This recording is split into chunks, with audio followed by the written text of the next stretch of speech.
Dominic, you've seen Golovkin close up when he fought another one of your stable stars, Kell Brook. What was your opinions of him from that fight against Kell? Oh, he's a tough kid. I mean, ultimate professional. The whole build up to that fight was a fantastic occasion. You know, Golovkin's been around a long, long time in the amateurs, fantastic record. And it was a, you know, it's always going to be a tough fight with Kell and him. And it was novel. It was a novel fight. You know, Kell moved from welterweight. I think Golovkin maybe have underestimated Kell early on in the camp, thinking I'm just fighting a smaller guy. And I think, you know, when he got in the ring on fight night, Kell did pose him a few problems. Ultimately, in the end, the strength of Golovkin and the bigger weight class obviously worked in his favour. This is going to be an interesting fight between Canelo and Golovkin. You know, similar fighters in a way. You know, Canelo's a Mexican, likes to stand and have a scrap.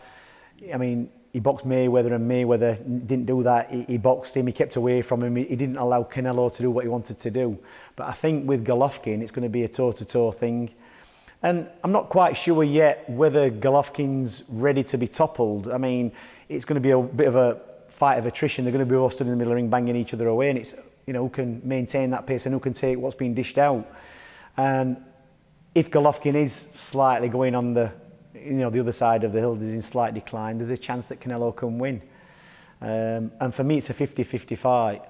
But after he was watching his last fight, Golovkin's last fight against Daniel Jacobs, you can see, you know, he's slightly deteriorating from what he was. Maybe that's the Kell Brook fight what took it out of him. Obviously, Jacobs is a good boxer, a good mover. And maybe this fight, you know, with Canelo being fresh and younger, this just might be the fight that, you know, Golovkin loses. But if I had to put my money on anything, I would say Golovkin by a very, very tight decision, maybe a split decision or a majority decision, whatever. It's going to be a very, very tight fight. Does it live up to expectations? I think so, yeah. Because, you know, Golovkin's probably coming to the end of his career.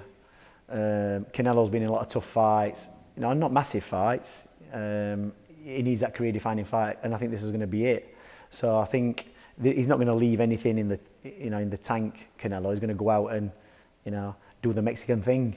So I think it's going to be a cracking fight, and I don't often stay up to watch fights what are in 1 and 2 o'clock in the morning, but I'm going to stay up and watch that one because Billy's going to be fighting on the same night. So we're going to find somewhere afterwards. Hopefully, you know, Billy wins the fight in style, and then we'll all go back somewhere to an hotel or a bar or whatever and put that fight on and watch it.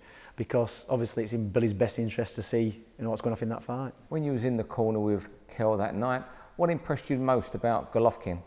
You know, no matter what, he got experience, he was calm under pressure, if something didn't work for him, he never panicked.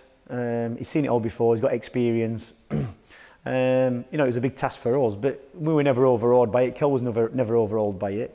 And I think, you know, after the first round when Kell got wobbled, all the nerves went out the window, and he just stood and thought, this is a fight. And that's the thing. Some people can get hit with those shots and crumble. I think they're in over the depth. But he switched Kell Brook on, and he always takes a shot.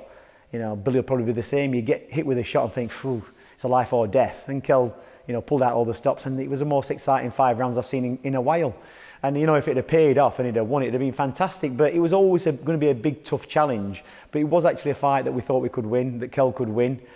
You know, I said to me, you know, these Russian guys, the way they fight is they come out and murder you for 5 rounds. Kovalev's the same.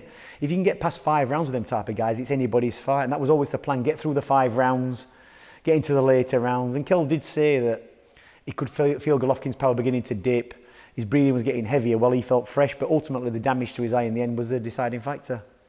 You mentioned it earlier, and do people just think of Golovkin as this puncher?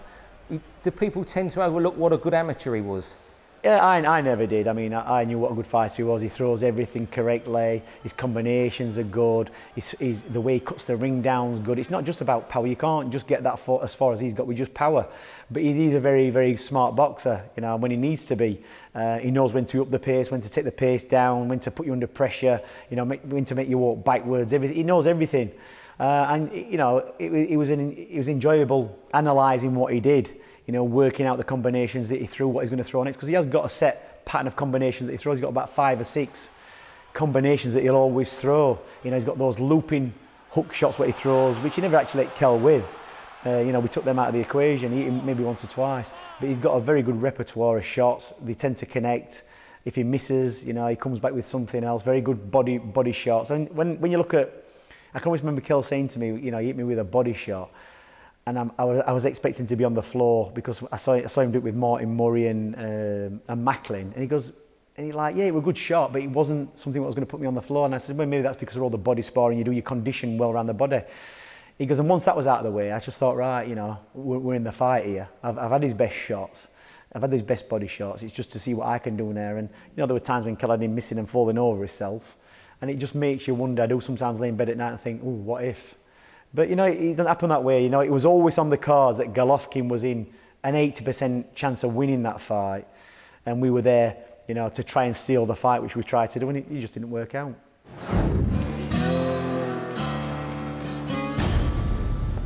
Let me tell you a little something about boxing. The greatest moments have always been when the best fight the best. Pay attention. History is about to repeat itself. To buy Canelo versus Golovkin at $16.95, press box office on your Sky remote or visit BoxNation.com.